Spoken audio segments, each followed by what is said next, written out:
Afurri keenya akka hin ajoofneef akkasuma jarmilee adda addaa ilkaan keenya keessaa sirriitti qulqulleessee kan baasuu danda'u dawaa ajaa'ibaa jechuudha.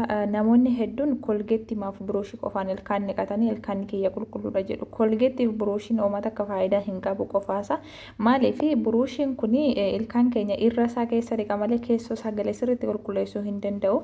Biyya keenyatti shuwaakkiin godhame. Shuwaakkiin sun hedduu tokko ilkaan qulqulleessa jechuudha.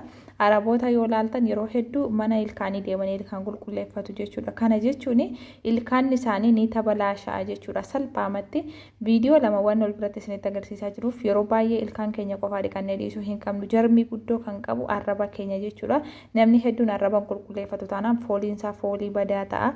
Akkasuma immoo sirni argansuu keessaaf alatti ba'u ilkaanni keenya yookiin afaanni keenya keessa yoo foolii badaa qabaate jedhee dhibee garaachaan illee dabnee qabamna jechuudha. Maaliif sirni argansuu keessaaf alatti goonu sun keessa keenya illee ni ukkaamsa, garaacha keenya ni dhukkubsa jechuudha. So kanaaf egaa arraba keenya illee sirriitti dhiqachuu qabna. Warri ilkaanni keessan isin dhiigu akkasuma isin ligidaa'ee akkasuma immoo bifa isin jalaa gadhiisaa jiru yoo gadhiisuu illee baate torbeetti gizee lama waan kana fayyadamuu qabdu isinii jechuu barbaada hordoftoota kiyya. Maaliif biyya kanatti shaayii haliibiinis ni dhugama.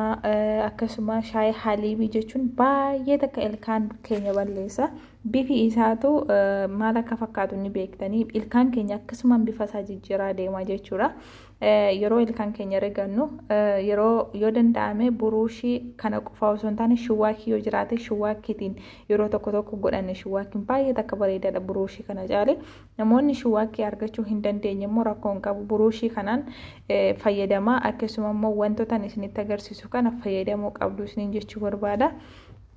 Mana ilkaanii dhannee ilkaan keenya dhiqsiifne taanaan ilkaanni keenyas baay'ee tabalaashaadha. Akkasuma ilkaan keenya yeroo dhiqannutti jalee isaallee sirriitti rignee dhiqachuu qabna jechuudha. Yoo kanuma irra isaa keessa dhiqannee dhiisnu taane sirriitti illi gidaa jechuudha. Jaleen isaa qoshaashaa qabachaa deema, bifa gadhiisaa deema jechuudha. Ilkaanni gurraacha'innan immoo dafee hin ba'u. Kanaaf osoo ilkaanni keenya hin gurraachofne waan kana fayyadamuu qabna. Akka afurri keenya sirriitti afura bareedaa ta'u. Akkasuma akka ilkaanni keenya ligidoomne akka jarmileen silaa ilkaan keenya keessatti qaqqabatanii akka ilkaanni keenya dhukkubbiif saaxilaman taasisu wanti kun sirriitti qulqulleessa jechuudha. Qullubbii adii fi wantoota walitti dabale kana walitti dabaluutiin fayyadamaa isinii jechuu barbaada. Amma gara waan isinitti agarsiisu barbaadu ittiin darba. Laayikii gochuun nama jaallattaniif sheer godhaa filis. Kolgeettiif buruushii qofaan gahaadha jettanii ilkaan keessan of jalaa hin balleessinaa isiniin jechuu barbaada hordoftoota kiyya. Akkuma argitanii arraba keenya sirriitti dhiqachuu qabna. Anama viidiyoo irra waan hin jiruuf malee arraba keessan sirriitti gadi baastanii riguu qabdan jechuudha. Maaliif arrabi keenya jarmii guddoo of keessaa qaba jechuudha. Wannumti dhiqaa hin barbaanne hin jiru qaama keenya keessa. Bakki hundiyyuu dhiqachuu barbaachisa, qulqullina barbaachisa. Hedduun nama ilkaan shawwaakkate bishaan lulluuqqatee dhiisa jechuudha. Sana jechuun arrabi kee jalee isaallee qoshaashaan inuma jira jechuudha. Wanti nun dhunnu asiiraa haa ta'u nyaata haa ta'u wanti hunda ilkaan keenya yookiin arraba keenya balleesse jarmii keessatti akka walitti qabatu taasisa. Akkuma argitan qullubbii adii firee lama ni qopheeffanna jechuudha. Qullubbii adiin gahee guddoo akka isheen qabdu ni beektanii jarmiilee akkasuma immoo waa qulqulleessuu fi akkasuma jarmii balleessuuf gahee guddoo akka qabdu ni beektanii hin gubu jechuudha. Hin guba jettanii hin sodaatina. Wantoota walitti dabaltaniinaan hin gubu. Yookaan yeroo jalqabaaf isin gubu ta'es jarmii afaan keessan keessa jiru kan mul'achuu hin dandeenye balleessu jira. Fakkeenyaaf horoonni waa qulqulleessitanii dawaa waa qulqulleessu takka yeroo bakka qoshaashaatti naqxan sirriitti sagalee dhageessisa jechuudha. Waan sanaan wal simachuu isaati. So kanaaf akkuma argitan kun irdiidha jechuudha. Irdiin baay'ee tokko bareedaadha. Tokkoffaa akka qullubbii adiin kun hin gubne taasifti. Lammaffaa immoo haga torbee tokkoffaa akka tursiifachuu dandeenyuu fi baay'ee tokko bareedaadha. Ammas waan namoonni garaachiisin dhukkubu.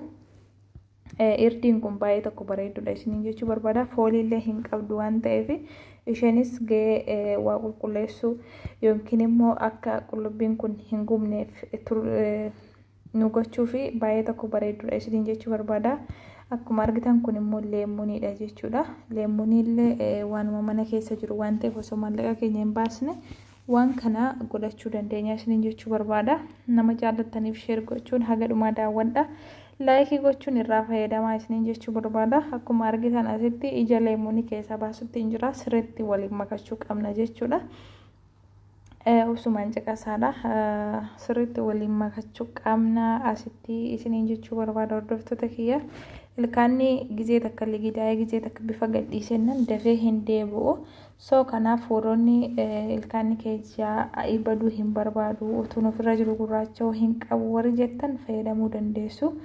Akkasuma akka fooliin afaan keessanii xuruu ta'uufillee wanti kun baay'ee akka isin barbaachisa. Kun immoo koolgeettiidha jechuudha. Ani yeroo baay'ee koolgeettiif birooshii kana bichaasaa yoon fayyadame das nan jedhu gizeema sanaaf malee xiqqoo booda ilkaanni kiyya ammas dhiqaduu godha jechuudha. Garuu waan kanaan yoo ganama dhiqatte haga gargaraatti yoo dhiqachuu baatte homaa rakkoo hin qabu maaliif ilkaan kee sirriitti qulqulleessa waan ta'eef yeroo mata dhiqattu jarmii yookiin wantoota silaa qoshaashaa ta'anii amma hafuura kee balleessan sana inni kun gizeema takkatti siif dhiqaa jechuudha. Hordoftoota kiyya waan kana godhattanii haala kanaanii torba keessatti gizee lama fayyadamuu hin dagatinaa isiniin jechuu barbaada. Torba keessatti gizee lama jechuun yoo xiqqeessitanii godhattanidha. Anama haga torbee tokko nagaa wanti hin godhadhe kun jechuun irdii waan qabuuf hin tabalaasha'u, hagam barbaade tursiisuu nan danda'a. Lafti qabbana waan ta'eef yoo lafti gubaa ta'ellee ho'inni bullusee balleessa malee amma lafti qabbana waan ta'eef haga torbee tokkollee yoon kaa'ee ittiin dhiqadhe uummata akka rakkoo hin qabu. Yaa warri ilkaan keessan isin dhiigus waan kana barsiifadhaa isiniin jechuu barbaada. Warri ilkaan keessan isin dhiiguullee baatu ilkaanni namaa ka foolii qabu akkasuma immoo ka qoshaashaan keessatti walitti qabachuutiin dhibee ilkaaniif saaxilamtan osoo wanti kun isin hin mudanne ilkaan keessaniif yaala godhaa yookiin immoo dawaa bareedaa kana godhaadha. Dhugaa dubbachuuf arraba keessan sirriitti dhiqadhaa yeroo hundumaayyuu namni ilkaan dhiqate yoo dhiise arrabni isaa foolii ni kenna jechuudha. Maaliif inni illee dhiqaa barbaada. Qaama keenya keessa bakkumti qulqullina hin barbaanne unumaa hin jirre jechuudha. So kanaaf ilkaan keenya qofa dhiqannee dhiisuu hin qabnu. Arraba keenya illee gadi finneetu qoshaashaa irraa dhiquu qabna isiniin jechuu barbaada. Akkasii habiiboochee qodaa akkasitti naqattanii haga torbee tokko kaawachuu dandeessu. Ani waan isin jaalladhuuf isin qoodee isin immoo irraa fayyadamaa isiniin jechuu barbaada. Haga viidiyoo biraan walitti deebinutti yeroo gaarii qabaadhaa. Warri maatiin ta'in maatii koo ta'uun mana misootti dabalamaa isiniin jechuu barbaada. Arraba keenya dhiqachuun dirqama jechuudha. Akka fooliin keenya namatti illee hin ajoofneefi. Manni ilkaanni namaa yookaan dhukkubbii akka dafee dhukkubu kan taasisu dhiqachuu dhabuurraan isiniin jechuu barbaada. Waan kana fayyadama.